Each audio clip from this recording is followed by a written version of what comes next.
வேதத்துல எடுத்து பாருங்க, செத்து சில மணி நேரம் தான் ஆச்சான், யவிருவின் மகள் உயிரோட எழுப்பி கொடுத்துட்டாரு. செத்து ஒரு நாள் 2 நாள் தான் ஆச்சான், நாயின் ஒரு விதவியின் மகன் எழுப்பி கொடுத்துட்டாரு.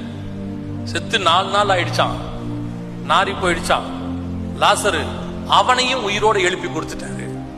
எசேக்கியேல் 37 போய் வாசிச்சு பாருங்க, உலர்ந்த எலும்புகள் செத்து 100 ஆண்டு ஆயிடுச்சான், அந்த எலும்புகளை கூட மீண்டும் உயிரோடு கூட கொண்டு வந்து கர்த்தர் நிற்க வல்லமை உள்ள தேவனாய் இருக்கிறார்.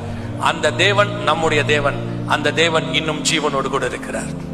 யார் சொன்னாலும் கவலைப்படாதீங்க, முடியாது, நடக்காது, அவ்வளவுதான், அவன் முடிஞ்சிட்டான், உன் வியாபாரம் பினிஷ்டு, இதுக்கு மேல நடக்காது.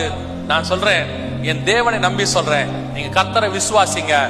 எந்த எண்டில் இருந்தும் அதை மீண்டும் துளிர்க்க பண்ணுவதற்கு தேவன் வல்லமை உள்ள தேவனாய் இருக்கிறார்.